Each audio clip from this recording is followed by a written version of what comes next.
So Hugh, I'm very interested in you and your work because I've been following you on Facebook for a little while. I've seen you've Yeah. written these amazing books, and a lot of the subjects of your books and your blogs stray into territory that I'm curious about. And I was very curious because you've done a lot of work on megaliths. What are the different types of megaliths? I've seen terms like dolmens, cromlechs, menhirs, etc., but I Yes. don't know what they are. I don't know who made them and why. Well, megalith, I mean, it literally means large single structure.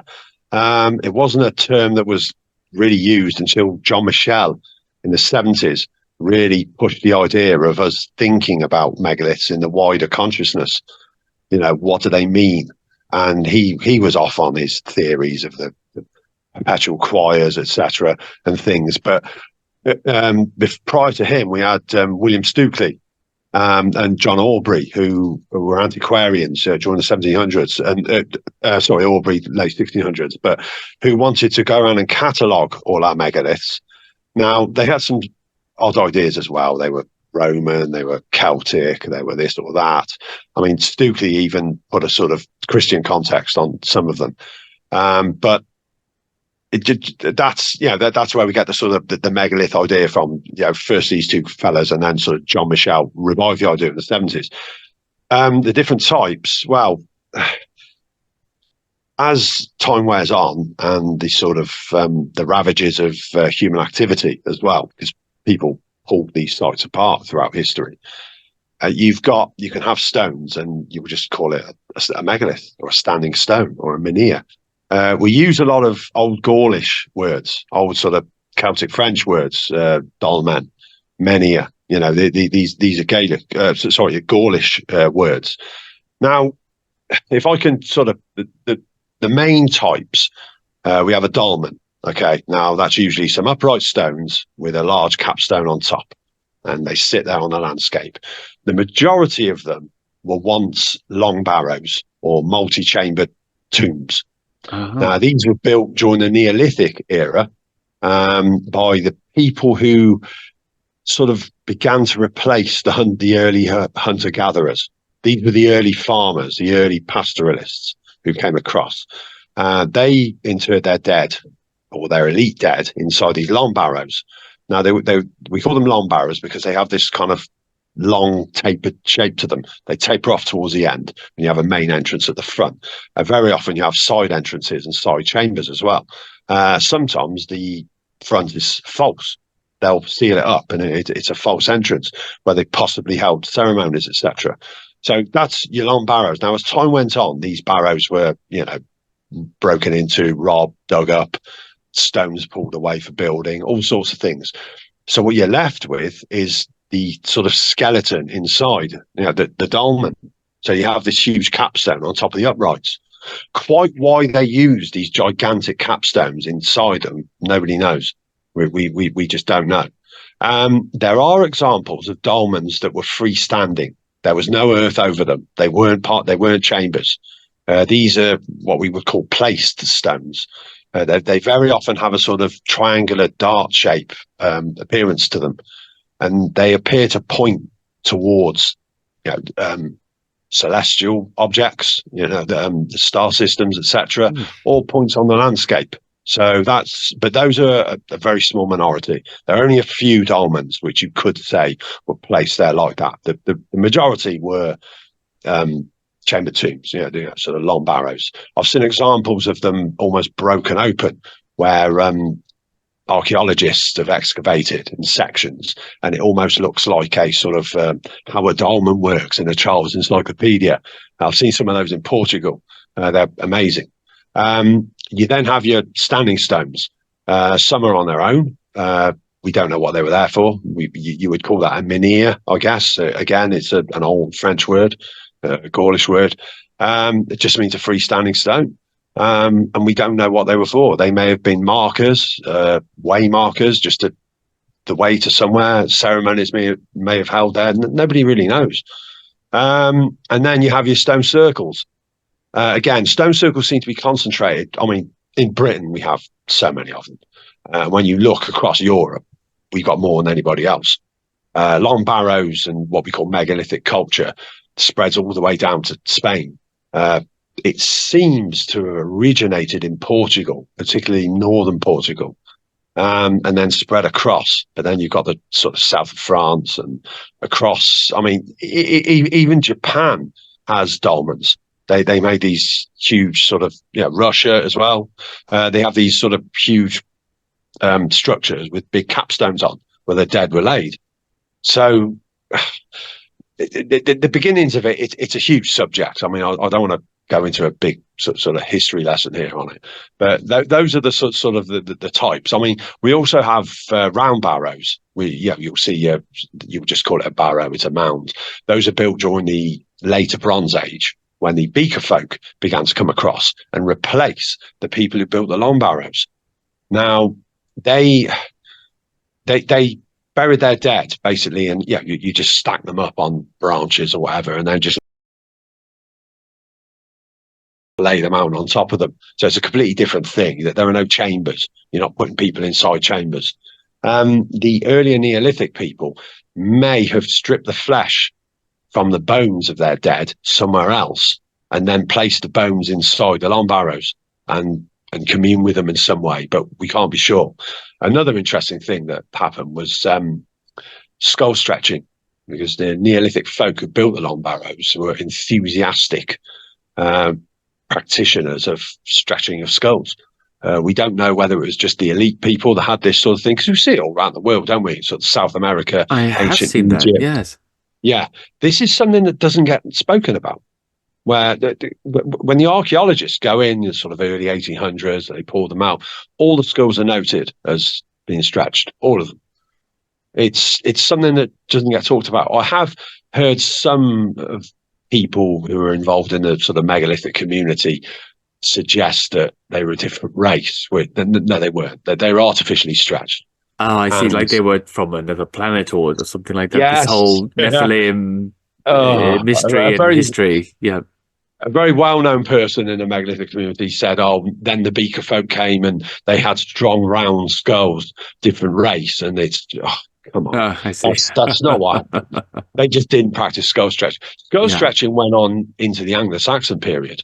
It's incredible. Wow. So why, we don't know. Really don't know the purpose of it, whether it was the idea of beauty at the time but I'm kind of heading off on one there. Later cultures may have reused earlier structures, as for instance, Wayland's Smithy along the Ridgeway. Excellent site, well worth visiting. It's been messed around with a lot and reconstructed, and things stood back up again. But you've essentially got yourself a long barrow there. But before that, there was a very, very, very old early Neolithic burial cyst with some timber supports around it, and then a mound over that. That was extended out into a later Neolithic long barrow. And then you've got Bronze Age people have come along and messed with it as well. And then even after that, the Anglo-Saxons proclaimed it associated with Wayland, the smith, the sort of the god of the smithy. So this is very interesting, because it's noted on a charter from the 900s. It was known as Welland Smith. So it was important to the Anglo-Saxons too. So you have an example there of a site being reused over generations. You also had the phenomena of Anglo-Saxon saints, or well, they weren't saints at the time, but we'll say hermits or ascetics, going and living inside long barrows, which is a pretty wild image when you think about it.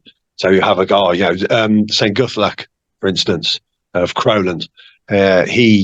The chronicle of his life, where he went to live in a broken long barrow on an island, and he spent weeks fighting off the various demons that live there and assailed him day and night.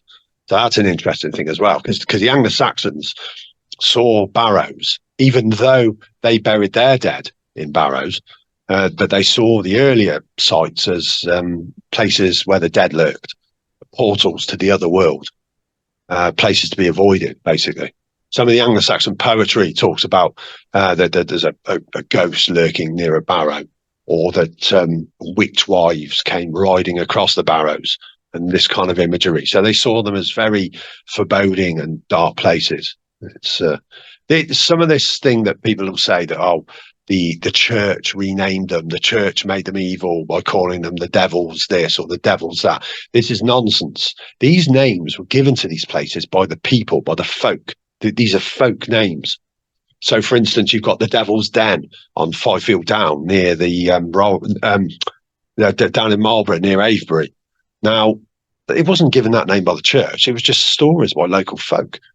Yeah, so there's another myth there that annoys me when I hear it. And I suppose it would make sense that people living in those local areas, not knowing the history of them, would have their own myths and legends about this place, and those could be influenced by the new religion at the time that they'd all acceded to Christianity. But still, I guess in older times too, people might have had little legends and histories about these places that were made up when they couldn't really uncover the origins of where these mysterious barrows and cromlechs and things like that came from.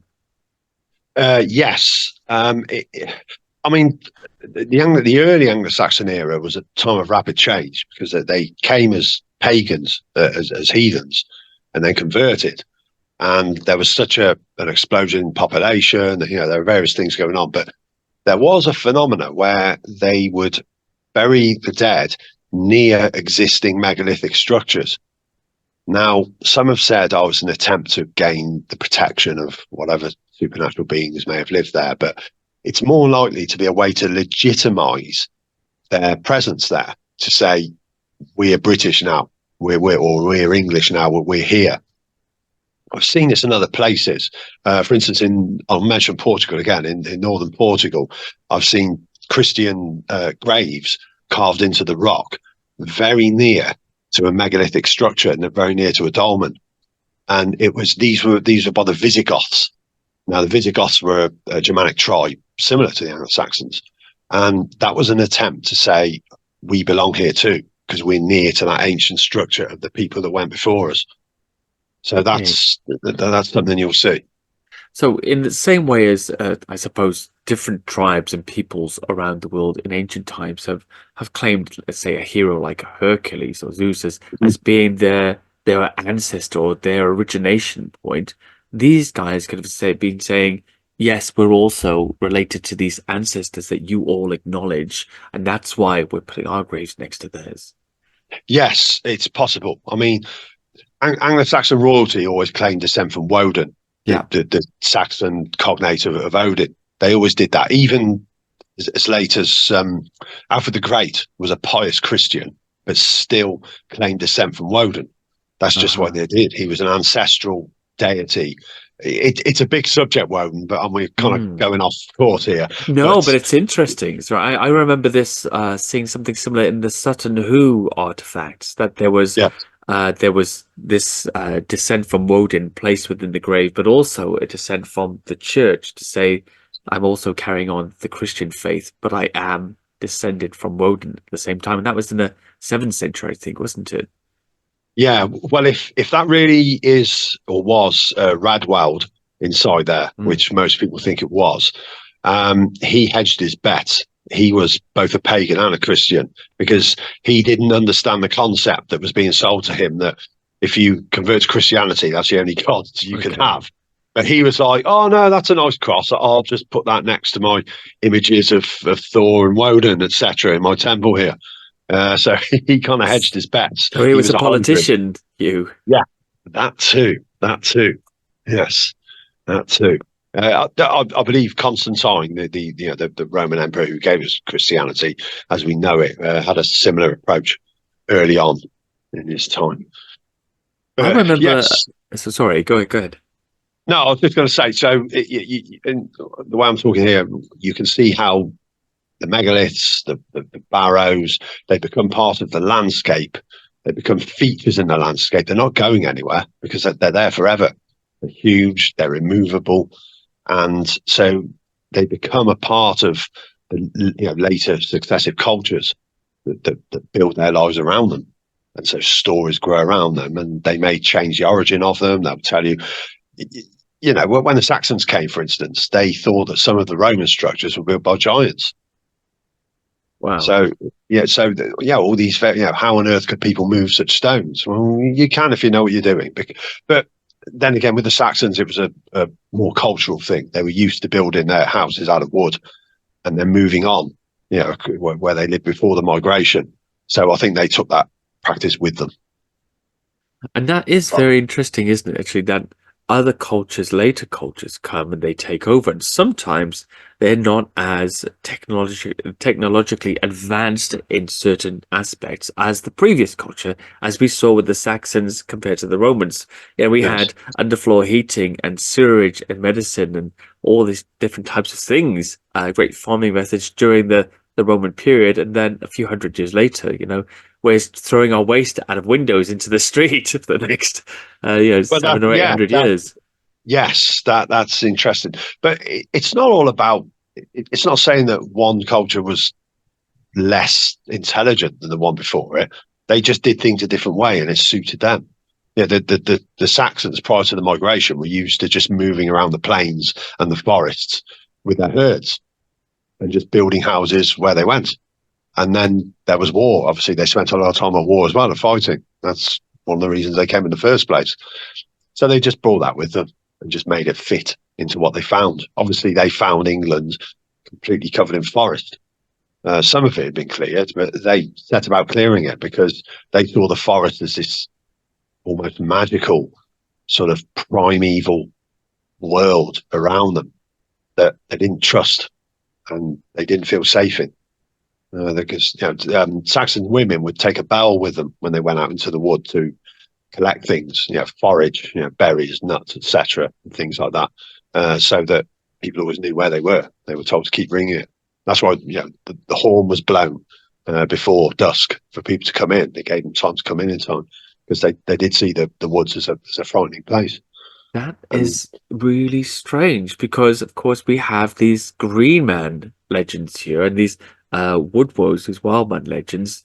Could those have come across with the Saxons, or do you think they were already here manifesting within the local cultures? the Green Man, wow, that's a huge subject. Ah, Um, we first see images of the Green Man after the Anglo-Saxon age, during the very early Norman occupation of England initially, and then the later Britain. We see these Romanesque churches. Now, Romanesque is my favourite architectural style from history, and it incorporates influences from Anglo-Saxon, Scandinavian, and Celtic even influences. Because if you think about it, if you're building a church in sort of 1080 or 1100, you're still seeing the remains of the Anglo-Saxon civilization all around you, even some of the earlier sort of Brittonic Celtic structures. But they're all long gone now, so we don't see what influenced those sculptors. Now, there was a group of masons, we call them the Herefordshire School, who had travelled. They'd been to Spain, they'd been to southern France, and people were doing these pilgrimages, for example. And you've got the big pilgrimage of St. James, the Santiago de Compostela. yeah. So and people were seeing these fantastic structures, these incredible churches that down in Spain and southern France and in Portugal. And so they wanted to replicate that in England. So they built these incredible, or rather carved these incredible images of green men, of warriors, of dragons, snakes, all these things, but taking in the influences of the England that they saw around them. So even though they're creating this church for a Norman lord, he wants it to reflect everything that went before him. So, but this is where we began to see the Green Man during this sort of early Romanesque sculpture era. There seem to be two types. We have the disgorging type, where the foliage is coming out of his mouth and sometimes his nose. And then you have the type where it's just a face set among leaves, commonly referred to as a foliate head. I mean, Green Man was only a name coined much, much, much later on. It was Lady Raglan, I believe, who wrote about it. And so, yeah, we're talking the Victorian era here. That's when the actual term, the Green Man. No one spoke about the Green Man before that. Never mentioned. But let's just call him a green man for, ease of use, shall we say. Now, the disgorging type, who knows? I mean, people have said it's a pagan image, it's a nature god. Come on. No bishop is going to pass off a church that has pagan imagery carved all over it. Why would he? Oh, great pagan images there, lads. Keep them coming. That's not going to happen.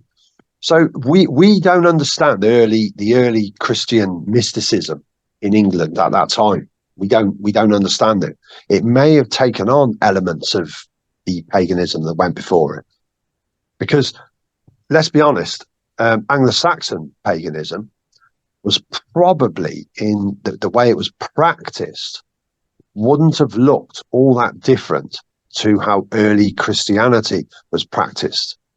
Now, I may get neo-pagans exploding when they hear this, but I'm not talking about the deities worshipped, or communicated with, but just how it looked, the rituals, the way, the incense, things like that, how it would have worked. Sure. Would have been very similar. There would have been a very gradual changeover. You didn't just swipe one away and then replace it with the other.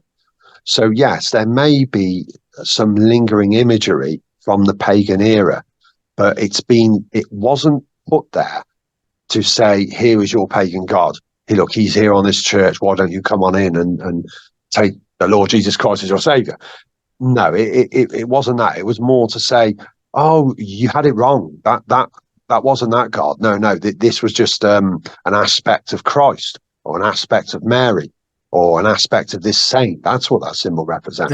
So we're That's putting very him on your church. interesting. Very interesting, because I remember reading a book when I was studying in university called A Religion and the Decline of Magic, about how these pagan holy wells and images were slowly transubstantiated, if you like, for Christian imagery. So that the pagan well of this goddess became Saint Bridget and so on and so forth, and all of these images were dragged into the church, as you say there, as you mentioned, to sort of reclassify what they meant, and to show the pagans, perhaps, or people who have pagan leanings, that they were a part of God's pantheon and belonged within the church.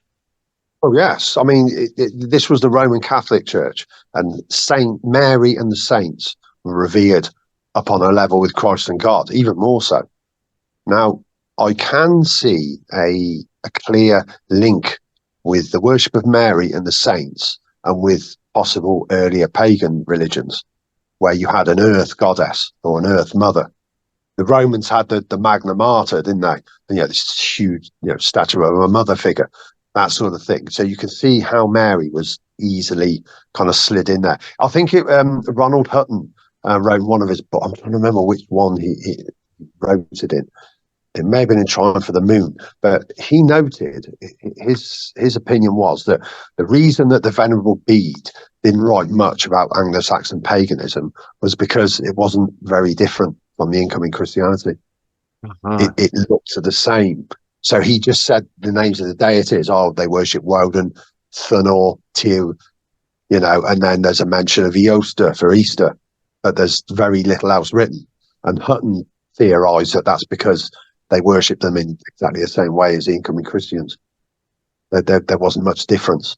The temple looked the same, the inside of it, the procession, the sermon, if you like, prayers, incense. It was much the same. And I wonder also if some of the Roman Christianity that had ruled over them during that time period in which the Romans were here, because I know there was a Celtic Christianity before, would have included many of the the Easter type traditions as well, because of course they would have wanted to inculcate those within the Roman society for the new religion to make it possible. Well, yeah, that was a big Especially because schism, there's wasn't that. it? Exactly, yeah, exactly. It's fascinating. It's really fascinating. What about the Misericords? I know that the Green Man is often the Misericords, as well as these carvings that you see here. Yeah, are Misericords only in wood, or are they in stone as well? And why are they so varied? Why are there such a huge variety of images carved upon benches and walls within the church? I love Misericords. I love them. It just means mercy, Oh, the word. And what they were put in for, you obviously all of our cathedrals in England and well throughout the wider Britain, but mostly England, they were monasteries, obviously, before the Reformation. yes. So you had these old monks, and some of these guys were in their 80s. Monks were required to stand throughout services. They couldn't sit down or sit after the prayer. They had to stand or kneel. So these old guys were getting pretty tired. So this little hatch was put in that would fold down that he could kind of put his butt on and lean against, and it was a mercy. That's what Misericords were put in for. Ah, So yeah, that's the sole reason. But the old monks could just lean against them basically when they're tired throughout the service. Now it became a very popular little device to put in churches. The idea was taken into other places, but that's how they began, and that's what the word means. It means a mercy. So, but the reason they're so ornate, I think the guy is just given the job to do, and he's going to do it properly. They wanted everything in that cathedral to just tell you about the aspects of God, spirituality. Spirituality was everything. Everything around you was God. Every blade of grass, every atom of air, of oxygen. It was the word of God around you, which goes back to green men a little bit. I had a conversation with the vicar in the church at Avebury. So you got a church almost in the middle of a stone circle there. Now, she was talking about the green man, saying that her theory was that when people are out in the fields, they're working, as most people did, they were rustics. It was to remind them that the word of God is all around them. That the nature, the foliage spewing from the mouth, it's reminding okay. him that, there's the word of God. There it is. It's just all around you. It's constantly spewing forth. That's one theory. The other theory was it's to do with Adam's son, Seth, taking seeds from his mouth, and which became, I think, was the Moses' burning bush. So that was a popular story. That was a popular Jewish story, which was going around in the early medieval era. So there's another theory that it does relate to that. I really don't think the Green Man is as pagan as people think. But going back to the Misericords and the sort of, you'll see some fantastic examples. Worcester Cathedral has some amazing ones, and there's a pair of green men on there. Also got the clever farmer's daughter, the story of the clever farmer's daughter, sandwiched between the green men. In there, I think they're just purely decorative. But I've seen some incredible ones because you've got, for instance, they'll often go over the seasons. And so each Misericord will represent a month in the year and the work that would go on in the seasons. And it's reminding people of all the work that was going on. So you'll see images of pigs eating acorns, they're being fattened. And then you see the next Misericord, you see the poor thing being dragged off. That Oh was dear. throat cut. Oh, dear. And then the next one is in pieces on her table. And it is being butchered throughout the winter. And it's showing what happens throughout the various things. Now, there's an interesting thing which some people might say was a pagan throwback. There's a church, there's a village called Ripple in Worcestershire. They have a magnificent church there. It's huge. There was once a monastery there.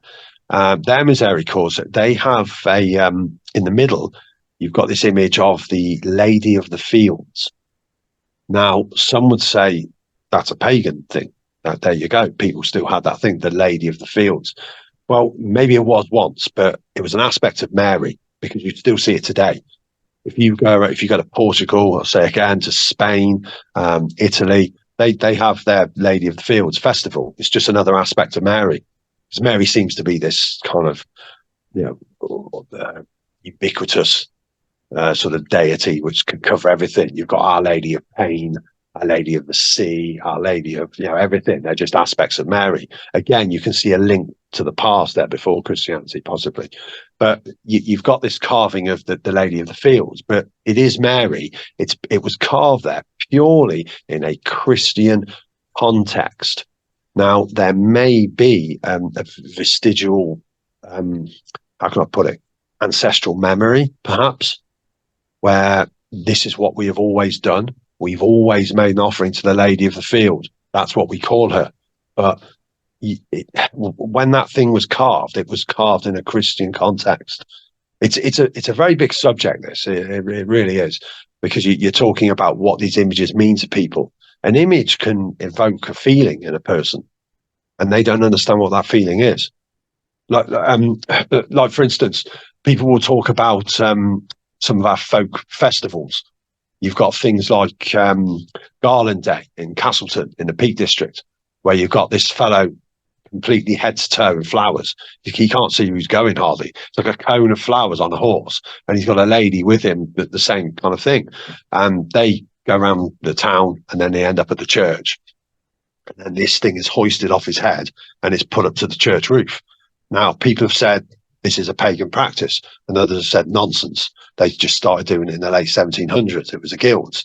Okay, while they're doing it, they might not be forming a pagan ritual, but the reasons why people want to do it may harken back to some kind of ancestral consciousness, some kind of drive to want to make an offering to nature or to essential places of worship, such as the church.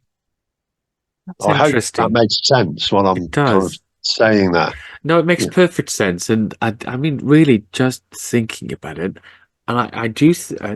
It does seem that these days we're far too eager to excuse all of the things from our history as being Christian rip-offs of previous societies, and perhaps they're a little more closely intertwined than we believe. And the Christian aspect of it, as you say, coming from this. This multi architectural discipline that was inherited from Portugal and the continent Mhm. after the Norman period could explain a lot of what we later came to view as rip-offs of early pagan and Celtic cultures, whereas actually it was the church saying, yes, this does harken back to something a long time ago, but really it's a Catholic tradition of universal inculcation of all of the deities of the old pagan gods repackaged within the Christian faith and then exported to us here on the island, That's a good way of thinking about it. yeah. Have you ever been to Kilpeck in Herefordshire and seen the church there? I haven't. No, I haven't. Well, But you I have have been to to. Santiago de Compostela in Galicia, and Really? yes, and I do remember seeing some of the images there and wondering about the similarities between some of our churches back here, at least some aspects of them. Yeah, yeah. One day I'll walk it's the Camino. That's the word I was searching for earlier. Yeah, the Camino de Santiago, the journey, the way Yes, the of St. pilgrimage. James. Yeah. Yes.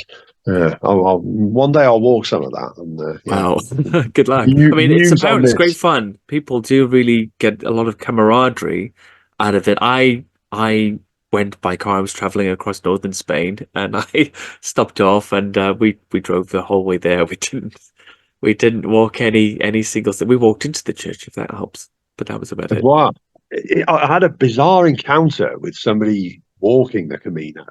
While in Portugal, I was with my good lady. We were investigating a what we would say a dolmen, and this one was still within its mound. It had been cut away and excavated, and it was pretty cool little thing. It was a one circular chamber. Anyway, but it's in a thick eucalyptus forest. There's nobody about. All you can hear is birds singing and things. It's a very hot day, and then turn around and there's a lady walking towards us with a backpack on. And turned out she was German, and she was asking for directions. And she was on the Camino, and there was nobody about for miles. And somehow she found her way to that site, to this Wow. old dolmen where we were, and asked for directions. I offered her a lift, and she refused because she said, "No, you got to walk it." So Wow. it's, yeah. That was a very odd encounter, that one. Yeah. But I do love the German people, but I do really respect their ability to keep a calm head when in strange situations. And she was probably obviously hopelessly lost, but seemed completely calm and yeah, and composed here, right? But the rest of us would be flipping out. You know, I'm in the middle of a forest. There's some yeah. strange people here. Hopefully, I can find my way back 20 miles to the road of whatever it was. But yeah, Oh, well going done, back Germans. to Yeah. we were Misericord, Green Man, Misericords, and paganism and Christianity. Mm, Yeah. So just to say that Christianity, it did not just say, oh, this is the new thing. It's the same thing, but the new thing. It's not like that. I think for the common folk, it was just a gradual mm. change. It was a much more gradual change. Yeah, they went to church because that's the custom now. Okay, that's what they did. They prayed to Mary, they prayed to Christ, they prayed to their saints, because people like to work through intercessors. They didn't pray directly to God. In the Catholic faith, people tend to pray to Mary or to a saint. They don't always pray directly to God or to Christ. I mean they will, but that's much more common. So when you go to some of the Mediterranean countries, and you'll see this, all these candles dedicated to these various saints, and there's the same for everything. It's the thing that you're asking for. They like to work through intercessors, and I think that's what people did in pre-Christian times, in the pagan religions, rather than, oh, I call on Odin to bless my efforts to build this house. I think they would more work with a smaller spirit, spirit of the place, um, like the Romans did. So it's an interesting thing. It's an interesting subject. It's possible that some of these symbols that we see on churches, that we put down to pagan symbols, they may be intercessors that people look towards and pray towards. Go between them and God. There's that as well. I said Kilpack because that's the sort of the master class, the tour de force, the mystical Romanesque carving, and it's in such fantastic condition. The doorway is incredible. It's got Nordic looking warriors. It's got a snake shedding its Wow. skin. It's got a disgorging green man. The snake shedding its skin is a big clue there to, it's saying shed off your old self and become Christian. And there's a tree of life at the top, which people have said, oh, look, it's Yggdrasil, it's Nordic. No, it's not, because the tree of life meant the growth of your faith throughout your life, and how the tree of Christianity remains constant. It's always there. It grows and grows throughout the world. Well, it's all, That's it. yeah, well, I was going to say it's also about immortality, isn't it? Because what happens when we exit the Garden of Eden, we're no longer immortal. We can no longer eat from the tree of life. But the promise is, with Christianity, you will eat from the tree of life again and live forever. So there it Yeah. is. At the top, after you shed off your sinful serpent-like, skin, um, there's that tree at the top, to which you will once again have access, so to speak. Yeah, and it's just to comment before we kind of move on this. There's a tendency within the pagan community to discount everything Christian, say, "Oh, rubbish," Christian invention. But if you want to learn about the paganism of our ancestors, then learn about Christianity, because one became the other. I And think that's really good advice. And we are living in an age of cultural revisionism at the moment, in which which many philosophies and theories seem to be subject to people's philosophy. The yeah, philosophy is, it's almost domineering what we believe about what happened in the past. And I personally, try to extricate myself from that and see the plain fact as far as I can, outside of my personal desires and philosophy of what I would like it to be, or how I would yes, like it to reinforce my beliefs or opinions or religious, ideology. And it's hard. It's hard to do it because, our preference is has a very strong um control over our actions and our desires. yeah, I agree. I do agree with that. I do Let's agree with talk that. But about it's Sorry, I keep talking over you here, and I'm terrible for it, but I'm very excited about what you're telling me, and I think this is why I keep jumping on top of you. So I apologize for that. That's fine. You talked about this crossover with Christianity and paganism, and it reminded me of some of the old churches and churchyards and cathedrals and even castles being haunted. With these spirits. Every single one of them seems to have some kind of haunting spirit. And that doesn't seem to really be a part of Christianity, because you die and you go to that waiting place until the judgment. You don't come back. So why do you think there's such a belief about ghosts and spirits in graveyards and in castles and things like that? Hmm. I, we don't want to accept that that's the end, that death is the end. We like to think that we're going to go on in some way. And now, whether that means inhabiting heaven or being reincarnated, or people just want to believe that there's more to it. There's more to life than death. There's more to death than life. That there are spirits, and there's a chance that the dead are out there walking around. It's become such a big part of our culture, of our very lives. I mean, ghosts have always been believed in. I think the Epic of Gilgamesh actually has an encounter with a ghost in it. So people have believed in ghosts through every phase of every religion throughout history. It's never gone away. It's always going to be there. Now, obviously, each successive culture puts its own sort of take on it, its own filter, and shapes how we see these things.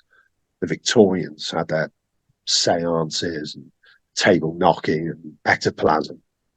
Now today, you'll go to visit a medium, and they'll say, "Oh, is there a John here?" And he's tapping his head. What does that mean? And he wants you to know that he had things to say before he went. Does that make Exactly. sense to you? All that rubbish. But you can see how it changes through time, how we shape it culturally. The ghost will always be here. It's just what we like. Okay, so someone is walking through a ruined castle, just sitting there, and they see a strange shadow, and they think, "Oh, knights used to walk about in here, or ladies in flowing robes and conical hats, and it must be one of them." I mean, I'm not discounting the existence of ghosts, because I've had some supernatural experiences. That's all I can say. I'm not saying that I saw a ghost, because I don't really know what happened. I've had unexplainable experiences, shall we say. But in any old building, you're going to get creaking and groaning and various noises. You're going to get that. Ask anybody who works in a historic pub, and they'll tell you about all the sounds and noises. But then again, there are unexplainable things. I mean, pubs are a different thing, because the sheer volume of people going in and out of them. And if you've got a pub from the 1600s, you think of all those people that have gone through that, and all those people that have been under the influence of alcohol. Now, I'm possibly opening up a whole other topic here, but alcohol is seen as a demon in some cultures. And I'm kind of inclined to agree. I mean, even the word al-Qurb it's an Arabic demon. And it's said that when you're drunk, you're letting these things in. And, some believe that that's why people behave like such idiots when they're drunk. You've got that demon on your back forever, alcoholism, etc. Now, you think about all of those people under the influence of alcohol, thousands and thousands, even a million possibly, through the centuries have lived there. There's going to be some residual energy. So that may explain what we know as ghosts, but I don't think it's a ghost of a particular person. I think it's just activity, phenomena, something. But then again, one could say that it's one particular spirit that has set itself up as the intercessor between those that went before and us. I mean, people talk about demonic energy, and I have to choose my words carefully here. I can agree with that to a certain extent, that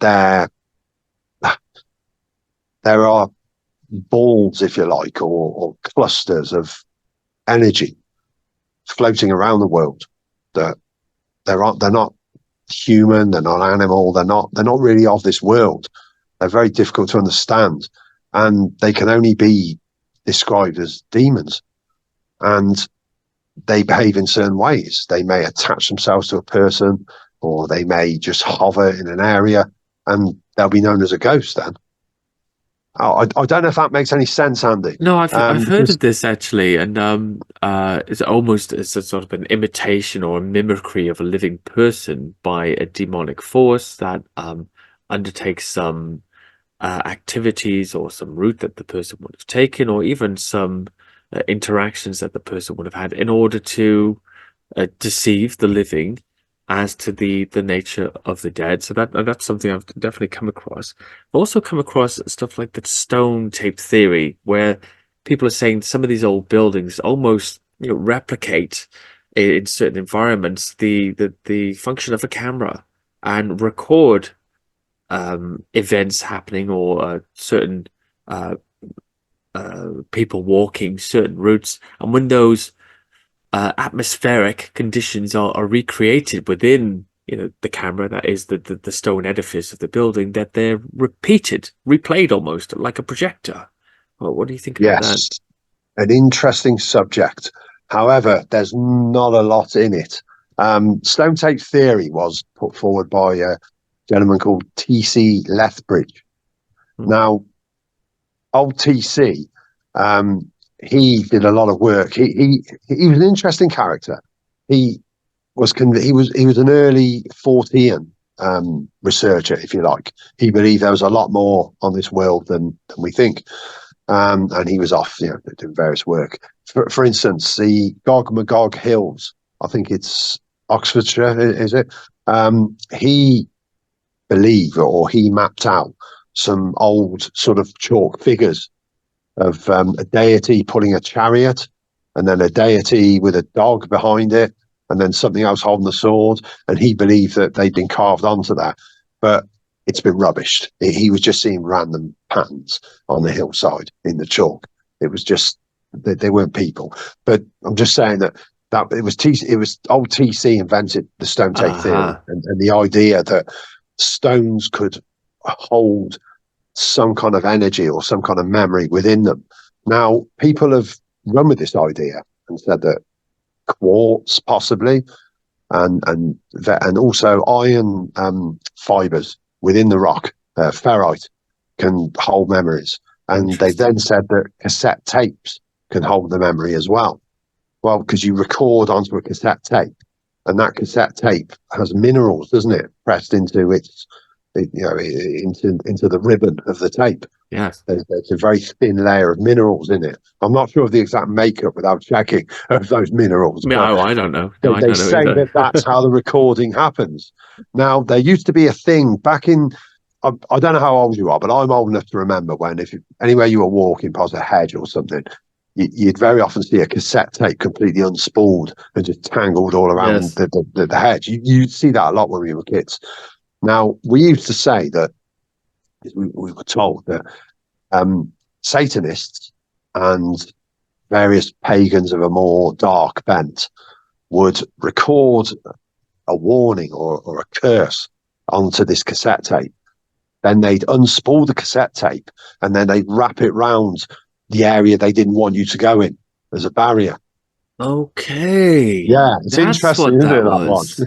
Yeah, well, I'm not saying that's what it was in every case, because a lot of No, time but you were just in the car, oh, God, it's tangled, and they threw it out yeah, the car somebody's window. Walkman spilled their tape and they threw it away. Exactly. Yeah, exactly. But Yeah, yeah. sometimes you would see it deliberately stretched across an opening. Yes.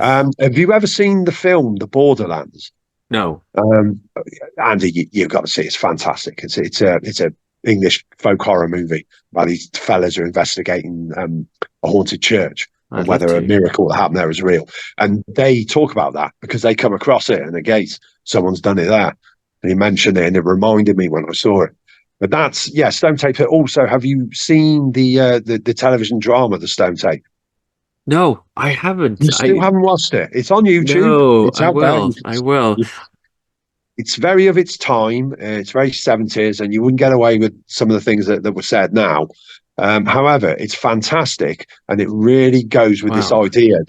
They're basically inventing a new recording medium, and they've discovered that these rocks, these stones inside this old house or this old castle are recording memories. They Okay. Okay. accidentally, and as they strip the place away, they discover there are these layers and layers and layers.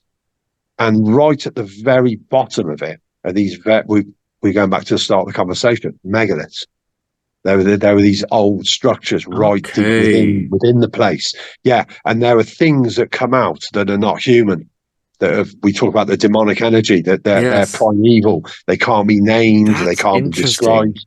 Yeah, Very, and yeah, but I'll definitely have to put it on the list and oh, watch it. And it's I just dated. It's of its time, but I don't mind it's that. great. I'm a Yeah, child of the 70s. I don't mind that at all, actually. well, it's a must.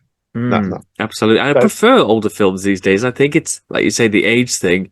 When I want to see something I can relate to, I yes, prefer going back a little ways, maybe a little too far back, and it's something. There's something comforting about it that's lacking sorely. And I'm sure all people feel. I'm sure our grandparents felt that in the 60s and 70s when they're reviewing films from the 30s, and it's what you relate to in a way, isn't it?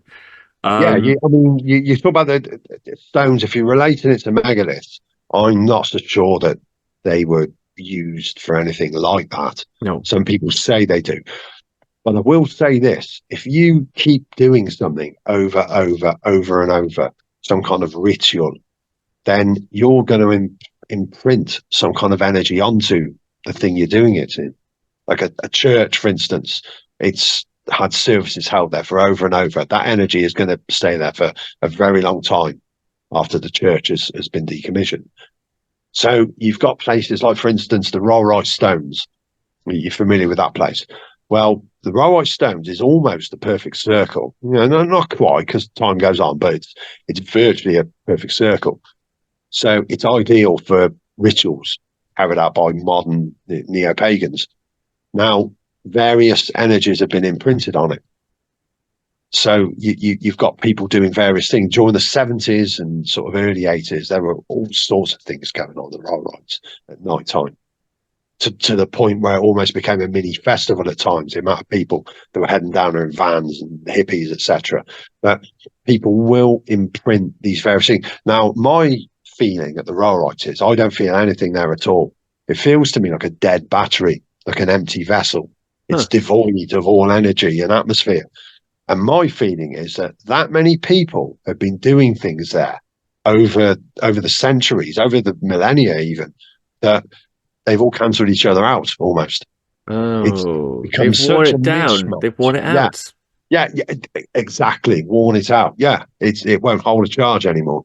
That's how I see it. The Huh. Rollrights are interesting because you had Anglo-Saxon burials there. You had Roman remains. There was all sorts of stuff going on there.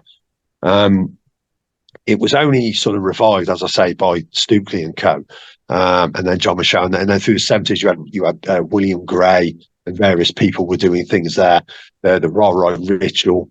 There's so much going on, and there's an underground military bunker underneath the Rollright Stones, which people don't realise. Now that sounds like a bonkers conspiracy theory, but it's absolutely true.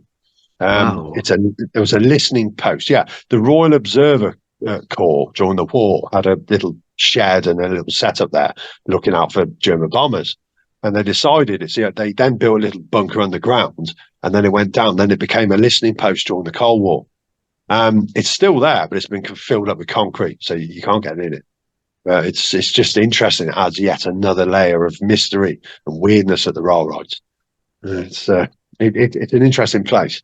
Yeah. These things, they seem to be all over the country. And I've recently been recording a TV series called Weird Britain, and we've been going around the various counties of England and also to Wales and Scotland, etc. And you find these things everywhere. And one of the things that first, I suppose, put me onto you was this book, which I don't have yet. I am going to buy it, which is this about Mercia, stories of Mercia. I started to think to myself, where was Mercia then? And what was the country like at the time that that region existed with that name? And what were some of the stories associated with that place?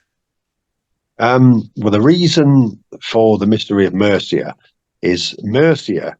That's a Latinization of the Anglo-Saxon name, but it means the borderlands. It means the borders, the borderlands. Okay. Now it gets reproduced in different languages, in French, etc. For instance, the borderland between England and Wales is known as the Marches, as you may be aware. So, Aha, and that same comes word. from Okay. Mercia, and then we get Marquis, Marchionessy, different. So Mercia was bordered on all sides, and it was known as the Borderlands, and that got me thinking. The Borderlands. When you're out, when you're visiting mysterious places, when you're walking a lonely landscape, you're almost in a liminal space. You're in a borderland between times, between cultures, between energies. There are some forests. I realise that even though our most ancient forests have still been managed and worked to a certain extent, there's no tree that you'll see today that was there in AD 600. However, that path had been walked by people, you know, thousands of years before you. There's nobody about. You are seeing the same things that they saw. You're smelling the same things. You're hearing the same things. If you're on a lonely moor out in the Pennines or the Peak District, and you can't see a single house, telegraph pole, anything, you're seeing a view that people would have seen 1,000 years previously. So you're almost stepping back. You're crossing the border, and you're going almost into a different state. You're smelling the same things. You're hearing the same things as them. You're going back in time. So you're walking this borderland, and that's what gave me the idea to let's walk this borderland. Let's walk the line, the liminal space between things. If you look at, we were talking about the Green Man earlier on. If you look at some sort of Romanesque imagery on a church, and you're staring at a symbol, and it's evoking feeling, a sensation inside you, you're feeling the same thing that someone would have thought in 1100. So you've crossed that line. You've gone across. When you hear a folk tale associated with a dolmen, oh, the devil would drink water out of it, every at dawn, and oh, you've just gone back to the same sensation that someone hearing that story in 1650 would have felt. So you've gone into that strange land, the uncanny valley, where anything can happen. So that's how I see Mercia in that sense, and that's what gave me the idea for the mystery of Mercia. We keep walking, and my philosophy has always been enjoy the mystery. Don't investigate it too much. I mean, yeah, investigate if that's your thing, but let's not be too clinical about things. Where's our sense of wonder? What happened to that? Because a sense of wonder, it's not childish. It's childlike, and that's a different thing. There was nothing wrong with having a sense of wonder, seeing the nature, the things around you, looking at a set of megaliths and think, God, these look fantastic. Looking up at a medieval church with an incredible tower, thinking that's incredible. Having that sense of wonder, we need that. It's becoming a cliched phrase now, but re-enchantment, re-enchanting the land. That's what I'm trying to do. I'm trying to encourage my readers to see the land as let's go out there and re-enchant it. Let's have our sense of wonder as we walk, and let's see it as a more magical place than others may have us, because that's what our ancestors did. They did see it as a kind of mystical place, if you like, not always in a good way, because they had no control over things. People wanted control over their lives, and they didn't really have any. If you're a rustic, you're an agricultural worker in 1610, you have very little control over your own life, because you're at the mercy of the weather. You don't know what the weather's going to do. It could ruin everything you've done. Politics, you have no control over that. You couldn't vote. Only landowners could vote then in Parliament. You had no control over your life. So people would turn to their sort of folk practices that people today call paganism, but they were more folk practices, trying to talk through an intercessor towards the divine to try and grant them a wish or grant them some luck over something that they're doing, to give them a sense of control, that they are doing something to take control of an aspect of their lives. So that's why you'll often see these marks on churches that we call witch marks. And a lot of times these are people just trying to make a union between them and the divine that they weren't getting from the church service. The church service is just a sermon, prayer, communion, and off you go. So they wanted something more. They wanted something personal. And they got that through making these marks on churches. You see the VV, the Great Virgin, the Virgin of Virgins. But very often people would do that to appeal to Mary. It's an interesting thing. So I'm not quite sure how I started on that sort of talk, but I'm talking about the sort of the liminal space and how I see Mercia, how I see it as a place that we should be regarding with a sense of wonder. Let's not go to obviously that's not a cat, that's this or that. Well, let's just let it be. Let the mystery be. Let's be a bit more agnostic about things. Is that a good way of putting it? Yeah, I suppose so. And in the in one of those old famous Aesop's fables, when they took that golden goose apart to to get at what was inside, they ruined that magical, wonderful thing, didn't they? So Yes, they sometimes did. perhaps you're right, uncovering the mystery of how things really came about, or how things worked, or at least picking it apart to its very bare bones destroys the sense of wonder attached to it. And I think that's a good philosophy. I was up at Loch Ness in the late summer last year, Mhm. part of that big expedition, and one of the questions that kept coming up constantly was, um, what happens after they find the monster, if there is a monster there? What happens after they find it? And somebody mentioned then it just becomes like another animal, like the giant squid, the kraken, defrocked, as it were, is just a giant squid. And when you see a giant squid in some museum, in some formaldehyde or something, it's amazing, but it's just a giant squid. And 100 or so years ago, that was the kraken from the deep, this mysterious monster that sailed ships, or lonely oarsmen out there fishing on the seas. And yet when defrocked, it really holds no wonder at all anymore. It's just this creature that lives somewhere that we know about. And I wonder if that's the same for all of That's these a great mysteries. observation. That's a great observation, Andy. And you're quite right. If they found a Bigfoot, if they shot Bigfoot, captured Bigfoot, okay, now what? Okay, Bigfoot. That means that every sighting was just somebody looking at this animal, which we now know what it was. And like Yeah, you say, if you found Nessie, okay, that means everything before was just somebody looking at Nessie. It's no longer the paranormal. It's no longer the weird, the Fortean. It's just somebody yeah, saw this Nessiopolis, whatever Latin terminology they'll give to her when they find her. So yeah, exactly. yeah, I Yeah, agree. Let's have a bit more of the mystery. I yeah. mean, what happened? What happened to weird was a phrase bandied around a while ago. Why are we so atheistic about our mysteries?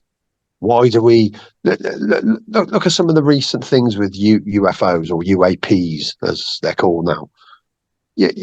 Oh well, it's this, it's a military thing, it's this or that, and nobody cares.